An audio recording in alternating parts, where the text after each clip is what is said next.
Nós queremos trazer uma palavra todo mundo para a vida da igreja, mas que o tema seja esse, dentro da teologia da eclesiologia. Peço que os irmãos abram suas Bíblias no segundo livro de Crônicas, capítulo número 7. Texto muito conhecido, vale a pena ser lido, relido, sempre. Vamos ler nessa noite, 2 Crônicas, capítulo de número 7.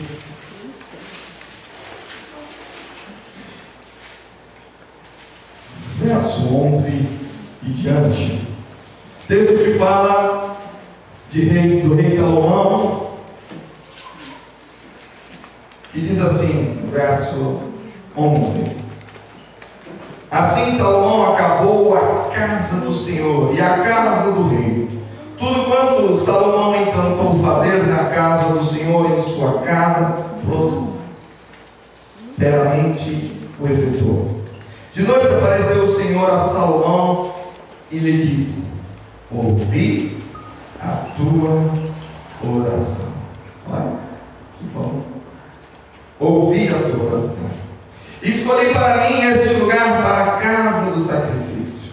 Se eu cerrar os céus, de modo que não haja chuva, ou se ordenar aos gafanhotos que consumam a terra, ou se enviar a peste entre o meu povo, e se o meu povo, que se chama pelo meu nome, se humilhar, orar e me buscar, e se converter dos seus maus caminhos, então eu ouvirei dos céus, perdoarei os seus pecados e sararei a sua terra.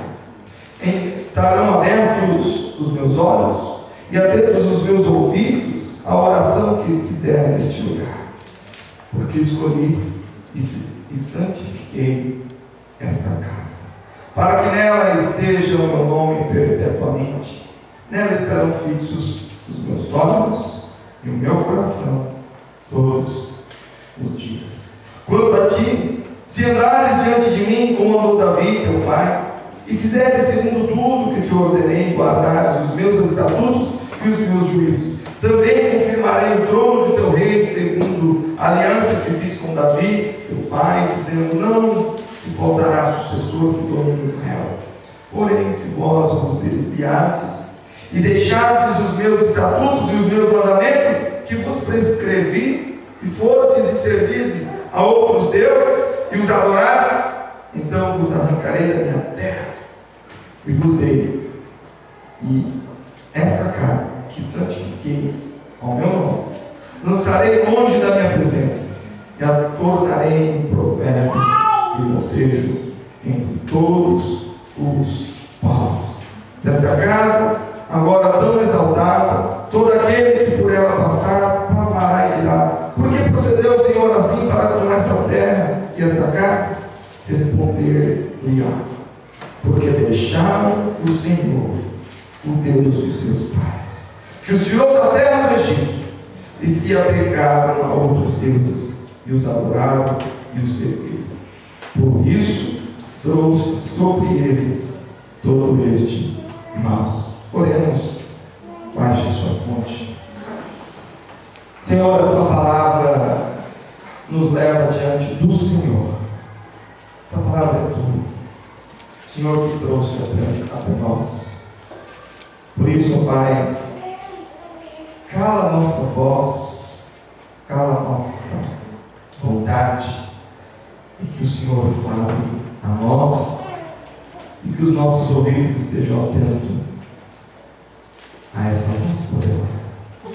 Fala com a tua igreja, fala comigo, fala conosco, para que nós possamos nos aperfeiçoar no Senhor, em nome de Jesus. Amém e amém. O quarteto indestrutível. No mundo dos desenhos animados tem um quarteto fantástico. E aqui nós temos um quarteto indestrutível. indestrutível de bênçãos para a vida da igreja. Tem hora que parece que a vida cristã é feita de coisas difíceis. Falamos na escola dominical com os jovens hoje de negar a si mesmo e escolher o caminho estreito, que é mais difícil. A porta é estreita. Não tem muitas coisas bonitas quanto tem lá no caminho, lá, quantas coisas atraentes, tantas luzes. E parece que é mais difícil viver com o Senhor, e por isso é o caminho da cruz, o caminho largo, o caminho de rodas, mais rápido, mais moderno, mais bonito até às vezes, possa parecer. Só que o caminho da fé, ele talvez não é tão atrativo porque ele é feito de coisas simples. O caminho da fé é o caminho do Senhor Jesus, e o que Ele quer para a sua igreja são coisas simples.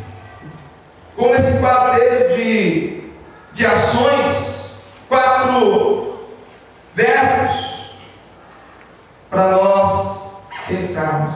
O que Deus quer para a sua igreja? E aqui diz, especialmente no verso 14, que é o centro desse texto: se o meu povo que se chama pelo meu nome, primeiro verbo, humilhar, segundo, orar, terceiro, buscar, e o quarto, se converter dos seus maus caminhos. Não é nada tão sofisticado. Palavras conhecidas, palavras que parecem até óbvio. Se você quer viver com Deus, tem que fazer isso. Mas diz o texto que Deus pede isso a Salomão, para esse povo que se chama pelo seu nome, e fala umas palavras duras ao rei, que se ele não cumprir isso, a coisa vai apertar. Pode parecer palavras corriqueiras, mas parece tão difícil na hora de praticar.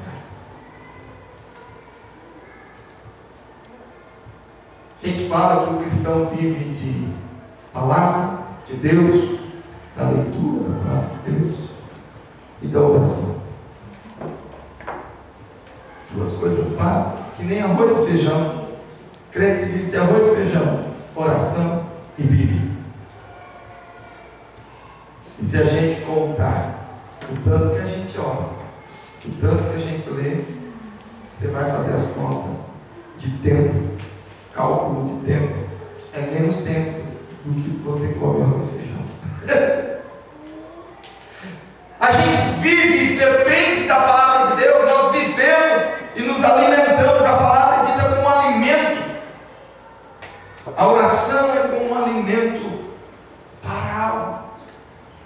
Mas tem gente passando fome da fé, das coisas de Deus, porque não se alimenta dela. São coisas básicas. Você não esquece do arroz e feijão, mas é incrivelmente como a gente se esquece da palavra e da oração. Eu sou um daqueles que tem facilidade de esquecer das coisas de Deus quando tudo vai bem. É o meu estilo. Tem gente que se esquece das coisas de Deus quando tudo vai mal, aí abandona de vez. Quero mais saber de Deus, está ruim, não vou mais para a igreja, não quero mais saber de Bíblia, está ruim mesmo, Deus não me abençoa. Tem gente que se esquece de Deus quando a coisa está ruim. Tem gente que se esquece de Deus quando está bem, porque ele já orou quando estava ruim, aí Deus resolveu a parte dele, e agora quando está tudo bom ele se esquece. Eu sei que eu sou dessa turma. Qual das duas você é? Se esquece de Deus facilmente quando está tudo bem, porque já orou na tribulação? Ou se esquece de Deus na hora ruim, porque Deus é obrigado a estar sempre te dando coisas boas, e quando a coisa não está indo muito bem, você abandona tudo e se esquece de orar e de buscar a palavra. E para esses é mais complicado, porque esses vêm com espírito de revolta. E para se afastar por definitivo é um pouco pior. E Deus pede para nós um quarteto de ações, principalmente aqui para a igreja, para o povo, porque Ele fala: se o meu povo que se chama pelo meu nome, se. Na palavra de Deus tem muitos se. Porque Deus, no seu projeto, sempre coloca o ser humano como parte do projeto de Deus. Você faz parte do projeto de Deus, para a sua vida e para a vida de outros. E aqui, se você faz parte desse povo, porque essas bênçãos e essas ordenanças são para o povo. Tem bênção de Deus que é para todo mundo. Como a gente costuma falar, chuva é para todo mundo, sol é para todo mundo, seja ele do Senhor ou não. Mas tem coisa que não é. Tem coisa que é para o povo de Deus. Se o meu povo, ou para aqueles que clamam e se chamam pelo meu nome, o povo de Deus, quem é aquele povo? É o povo de Deus. É o povo do Deus de Israel. A começar pelo verso 14, que diz: se humilhar. Quero convidar para os irmãos também a abrir o Novo Testamento, livro de 1 Pedro, lá vizinho do Apocalipse, de trás para frente, fica facinho. 1 Pedro, capítulo 5, versos 5, 6 e 7.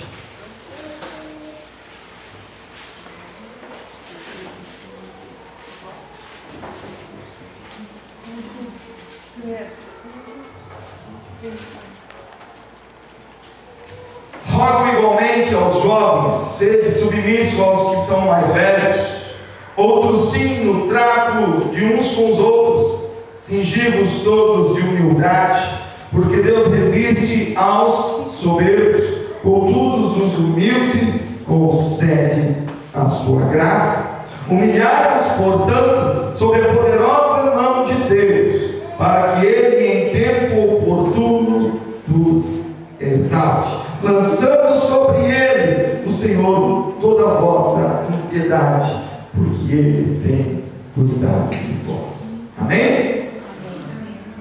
Humilhar. Que palavra é essa? Que verbo é esse? Tornar, se abater, oprimir, rebaixar, vexar, ou que por mim é o melhor, se render. Se render.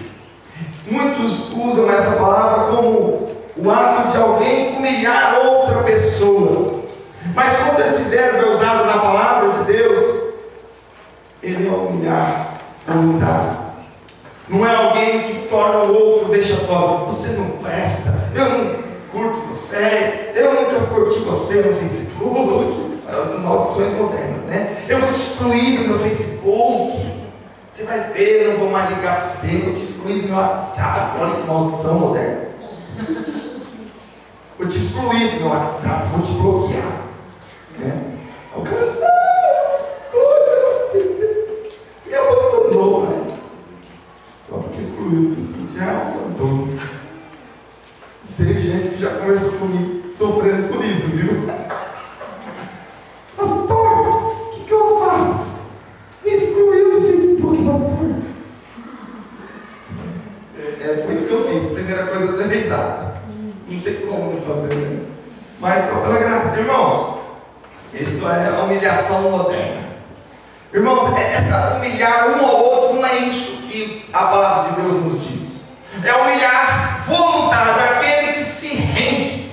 Por isso, entre os sinônimos, é o que eu prefiro. Render-se voluntariamente. É aquele que se prostra diante do outro que é maior. Quando passa o rei, os súditos se humilham, se prostram, se rendem. E o Senhor é o Rei dos reis, Senhor dos senhores. Para Ele nós nos humilhamos, nos rendemos, prostramos diante do Senhor. Porque que Ele é maior. Isso é se humilhar. Se submeter à vontade e à palavra dEle. Se humilhar, aqui nesse caso, a Deus. É o único a qual nós devemos nos curvar. Daniel não se curvou para o seu rei. Só me curvo diante do meu Deus. Eu só me humilho voluntariamente. Se o Senhor me fizer me humilhar diante do Senhor, é porque o Senhor me obrigou. Voluntariamente. Eu vou me humilhar somente diante do meu Senhor. Se submeter à vontade do meu Deus. Miqueias 6,8 diz: antes, humildemente, como teu Deus. Humildemente caminhe diante de Deus e na vontade de Deus. Assim que deve ser o seu povo. Se humilhar. Outro texto mais conhecido: quem se humilha, o Senhor que exalta, levanta. O Senhor ergue, para que aquele em tempo oportuno vos exalte. 1 Pedro 5,6. Aquele que se humilha voluntariamente, o próprio Deus o levantará. E se Deus o levanta, não há que te destrua. Amém? Se Deus te ergueu, meu irmão, fique firme, que Deus há de te sustentar. Diz a palavra de Deus: lançando sobre Ele toda a vossa ansiedade, que Ele tem cuidado de vós. Deus não te humilha, Deus não te detona, mas nós devemos reconhecer o senhorio do Senhor. Como igreja, como povo de Deus, nosso culto é somente a Deus, ao Senhor. A Ele toda a honra, toda a glória, todo o louvor. E se humilhar por inteiro, se prostrar fisicamente, talvez, como se fazia referência real de corpo.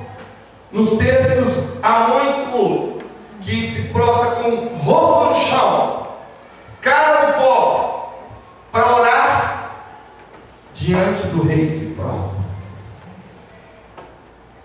testa no chão. Você já não orou assim? Eu já. Orado, de barriga no chão, testa no chão, clamando diante do Senhor. De corpo, mas o que o Senhor nunca mais se interessa é de coração. Humilhar, prostrado, rendido à ação de Deus, com o coração contrito. Com o coração contrito. Tem muita gente que ora, a oração do publicano, uma oração arrogante, oração discriminatória, uma oração para auto-exaltar, exaltar os seus feitos. Ó, como o publicano fez: ó Deus, olha como eu sou santo. O Senhor não vai ouvir a oração daquele mal acabado lá. Deus ouve a oração. Diz o nosso texto principal, 2 Crônicas: enquanto Salomão orava, apareceu o Senhor e lhe disse: eu ouvi a tua oração. Oração de quem se prostra. Deus está atento para aqueles. Quem está orando humildemente, de coração contrito. Cadê? E temos ali meio: ó Senhor, em tua presença. Já brinquei aqui falando assim, mudar a voz na hora da oração, né? Vou falar de novo. Essa oração do publicano, para se aparecer, mas Deus não busca isso. Mas a oração, humilhar-se. Então nós temos o primeiro: humilhar e orar. E não dá para orar sem se humilhar. As duas coisas vão caminhar juntas. que acabei de falar de humilhar, mas no período de oração.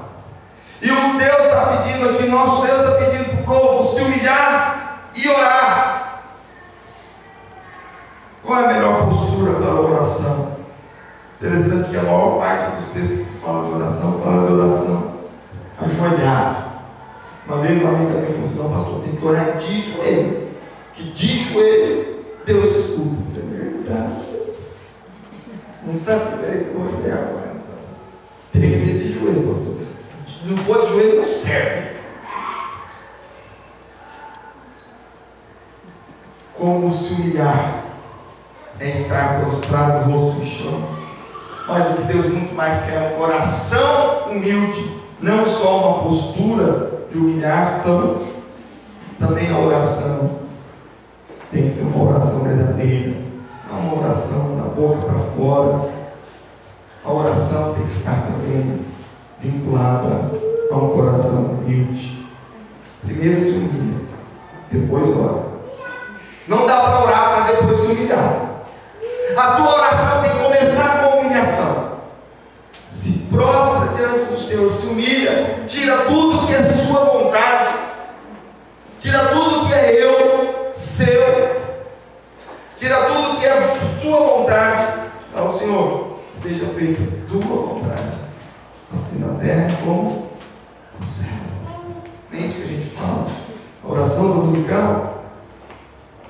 Tem gente que quer colocar Deus numa oração. Deus faz assim. Pai, eu peço em nome de Jesus. Não. Oração eticamente correta, politicamente correta. Não pode falar politicamente correta. Uma oração politicamente correta. Mas Deus não quer o politicamente correto. Ele quer, se for usar a expressão, ficar com as palavras, politicamente humilde, humilhado, prostrado. Se a tua oração não passar por humilhação, esvaziar de si mesmo, tua oração não terá efeito. A confissão é uma das orações mais se repete no texto bíblico. Oração de confissão. Senhor, me perdoa. Todas as orações, muitas orações, não posso falar todas, mas muitas das orações tem petições, tem louvor, tem adoração, mas não pode faltar a confissão. Ai de mim, que sou homem pecador, habito no meio de um povo de impuros lábios. A contrição, a confissão. Pai, errei diante de ti, já não sou digno de ser mais teu filho. Confissão, confissão. Tem gente chegando diante de Deus com o dedo na cara. Ó Deus, o negócio é o seguinte, tem até um ar de intimidade, né?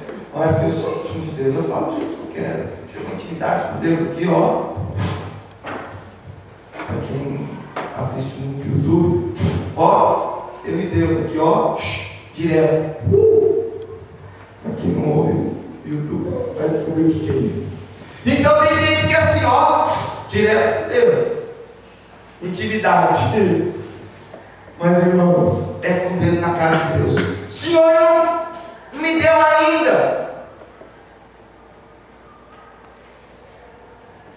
O Senhor tem que me dar, eu preciso. Se eu fosse Deus, diante da teologia bíblica, eu respondi a oração desse cabra assim: o Senhor precisa de mim, não do que eu tenho para te dar. Qual foi o texto de 1 Pedro que nós lemos? Que vou usar aqui. Lança sobre mim toda a sua ansiedade, porque Ele tem cuidado de vós. Lança sobre Deus toda a ansiedade. Deixa Ele cuidar como Ele quiser. É horrível ouvir orações diante de Deus encaixotadas. Ó Deus, faz esse milagre assim. Quer dizer para Deus como Ele vai fazer o milagre? Como aquele homem que queria ser curado, mas não tinha ninguém que jogasse ele nas águas. Quando o anjo movia, ó, eu quero ser curado, eu tenho fé maior, não tem ninguém que me ajuda. Só assim que eu vou ser curado, só assim que eu já ouvi. Só assim que você vai ser curado? Só assim que Deus vai te dar bênção? Só se alguém me jogar lá no poço. Mas ninguém me joga. Todo o povo é um povo egoísta. Chega antes, tudo morto de fome, tem que nem come na hora de comida. Não deixa para ninguém. Mas Jesus falou assim: se tu crer, pega a tua vida, vai com Deus, vai, meu filho, tchau. Não precisou jogar nas águas. Deus não tem folga. Para você, Deus fala: se tu crer, abre os olhos, sai contemplando a natureza. Para outro, Deus já passa o barro, assim, beleza. Para um, Deus fala: levanta. Para outro, Deus fala: vai pular lá no rio sujo, lá no Tietê, 7 vezes, pula lá. Mas não pode ser uma, não. 7. O bom de Deus é que Deus não tem regra.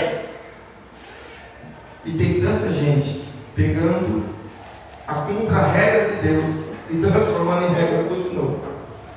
Porque se você não passar nesse corredor, você vai perder a bênção. Passa aqui, ó. Vai ter 40, 60, 70, pastor, uma pessoa não sei, e nem corredor de festa junina de quadrilha. Passa aqui no meio, senão você não pega a bênção.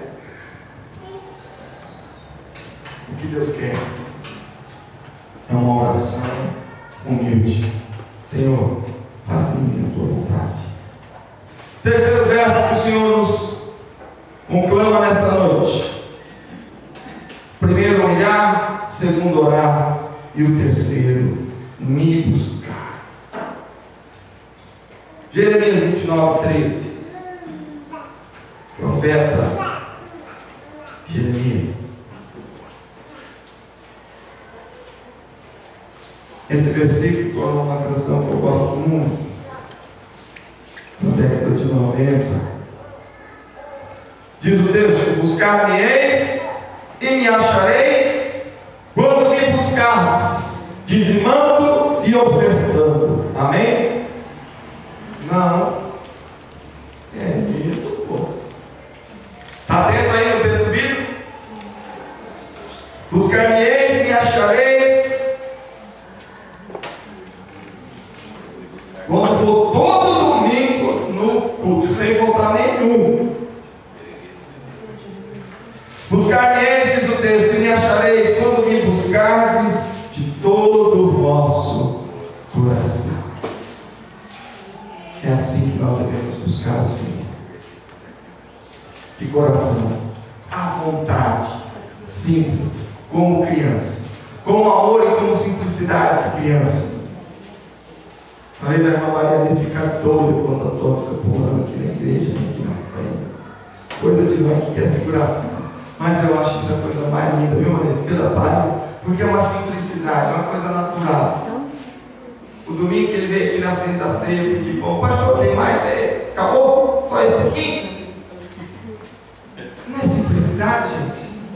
Não é coração sincero? Quem manda dar um pedacinho pequenininho desse, coitado menino, não dá para nem tampar o buraco da carne, não tampa aqui o buraco de dente.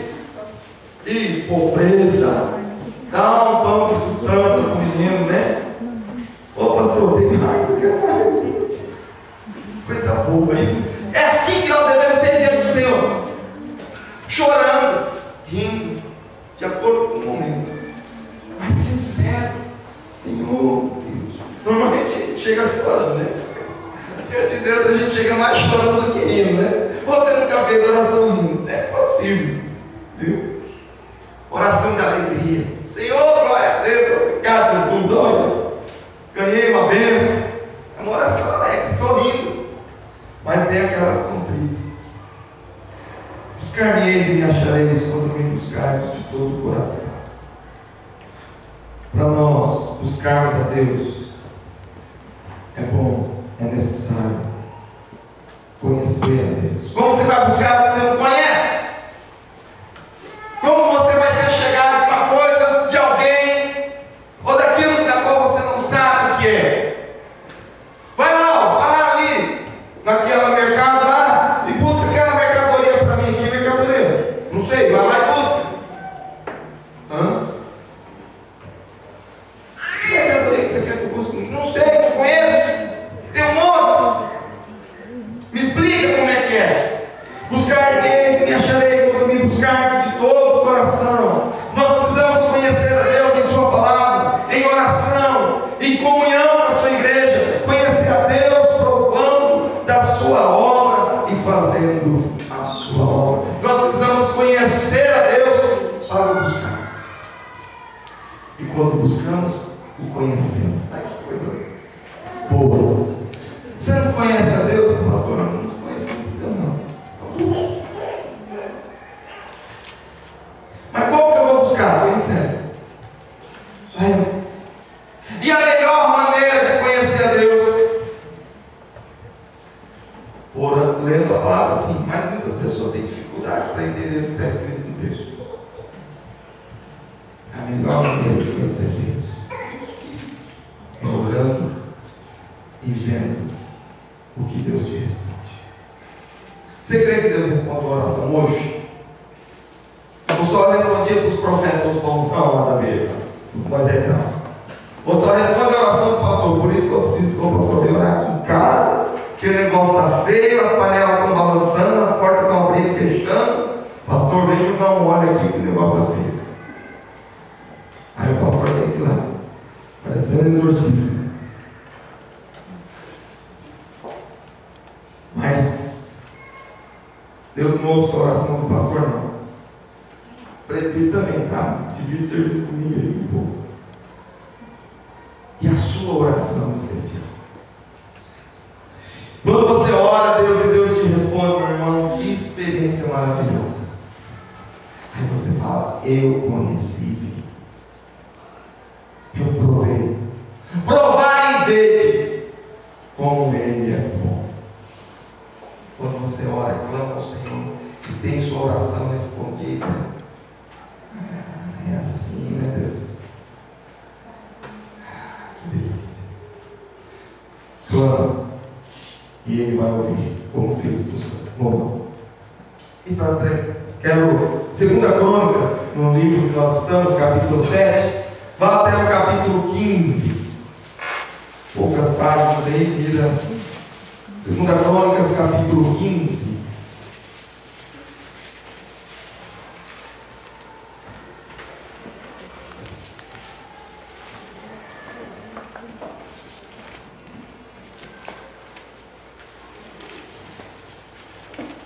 E saiu ao encontro de Asa e lhe disse: ouvi Asa. Asa é o nome do homem que está no reino, e todo Judá e Benjamim. O Senhor está convosco, enquanto vós estáis com ele. Se o buscardes, ele se deixará achar. Porém, se o deixardes, vos deixará.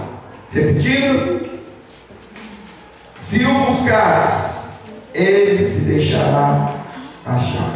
Porém, se o deixardes, vos deixará. Deus não brinca. Esconde. Se for fazermos essa comparação, parece com criança. Quando brinca, esconde. Quando você vai chegando perto dela, então, ela aparece. Ela não aguenta ficar escondida por muito tempo. Parece que a criança gosta do aparecer. Deus é como brincar de esconde com criança. Ele quer se aparecer. Ele não está se escondendo. Mas quando você demonstra interesse em o buscar, Ele fala: eu estou aqui. Ele não vai ficar escondido. Deus quer ser achado. Ele se revela. Ele se revela. Ele deixou sua palavra. E muitos têm medo de uma maneira indevida do livro de Apocalipse. Nossa, ninguém quer ler esse negócio. Coisa meio esquisita, coisa feia. Fala de demônios, dos imundos. Está acabando. A palavra Apocalipse significa revelação. Algo que se abriu. Tirou o pano que encobria e revelou o que estava oculto. O que está oculto? Os céus. Como criar os céus? Como vai ser a vinda do Senhor? João foi até lá e o Cristo revelou. Apocalipse foi revelado a ele. Quer saber como é o céu? Leia, vai ver a revelação e tudo se abriu. Deus se revela a nós. A Bíblia é chamada de revelação. Deus se revela. Deus se revelou em Cristo. Como que é Deus? Veja o Senhor. Quem vê a mim, vê o Pai. Como é o Senhor? Não. Assim como Cristo, que se doa. Deus quer ser achado. Procure. Buscar-me-eis e me achareis, quando me buscardes de todo o coração. Se humilhar, orar e me buscar. Quer buscar a Deus? Quer achar? Quer ter a sua oração respondida? Humilhe-se diante do Senhor. Busque a Deus humildemente. Para terminar, o último verbo: se converter. Oh, meu Deus! Metanoia. Voltar para o caminho correto. Porque eu estava andando torto, mas Deus pede para me convergir, para que eu me converta e volte para o caminho do Senhor. Se converter aqui. Eu sou muito crítico à religiosidade. Religiosidade não é sinal de conversão. Olha, eu sou uma pessoa muito religiosa. Vou todos os domingos na igreja, leio a Bíblia todos os dias. Olha, parecendo um estudante. Sou fiel, dizimista. Sou um homem reto. Arrogante, feliz. Se humilha, quebra serviço. Quer se exaltar dentro dos outros só porque você é de cima, só porque você vai na igreja. Não é assim. Religiosidade não é sinal de conversão. Ir à igreja não é sinal de conversão. Eu tenho clamado por Deus para alguns irmãos e irmãs da nossa igreja que aqui frequentam se converter, que ainda não se converter não. Tem membros da nossa igreja que estão precisando se converter. Já foi batizado. Batismo não converte ninguém. O certo deveria se converter para batizar. Mas infelizmente acontece isso. Alguns se batizam, mas ainda não se convertem. De uma maneira esquisita. Não deveria ser assim. Religiosidade não é conversão. Frequentar a igreja não é conversão. O que é então? Converter-se é o resultado de um profundo arrependimento. Humilhar-se, genuíno, verdadeiro, somado a uma vida de santidade e obediência na obra e no serviço do Reino de Deus. Converter-se é resultado de um profundo arrependimento. Humilhar-se, genuíno, somado a uma vida de santidade, obediência e serviço no Reino de Deus. Lucas, Evangelho de Lucas, capítulo de número 9.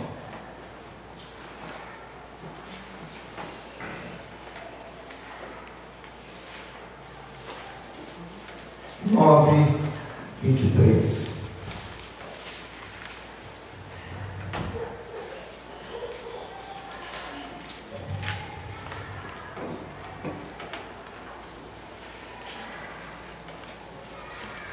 Dizia a todos: se alguém quer vir após mim, a si mesmo se negue, dia a dia toma a sua cruz e siga. Porque quem quiser salvar a sua vida, perderá. Quem perder a vida por minha causa, esse a salvará. Que proveito ao homem ganhar o mundo inteiro e vier a perder-se, ou a causar dano a si mesmo? Conversão é negação. Percebe se alguém é verdadeiramente convertido quando ele coloca na sua vida primeiro as coisas de Deus e nega a si mesmo. Quer vir após mim? Quer vir comigo? Então nega. Nega a si mesmo. Tome a sua cruz e siga. Isso é para mim a conversão. É um resultado profundo de arrependimento, que arrependeu dos seus pecados. Não dá para ser um servo do Senhor Jesus. Eu não citei a frase, mas primeiro encontro com o Senhor Jesus, que converter é entregar-se, seguir a Cristo. Mas quem segue a Cristo nega as obras que fazia, santidade, deixa de fazer, mas também passa a fazer outras coisas, que é servi-lo. Passa a pregar o Evangelho, porque tem amor e compaixão para com os perdidos.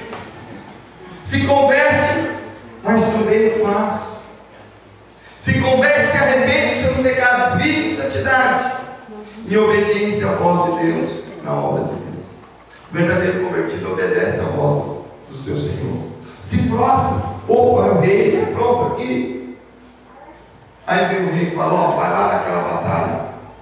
Vai lá, pega as armas, vai guerrear contra os filisteus. O servo obedece ao seu Senhor. Tem que ir para a batalha. O convertido obedece.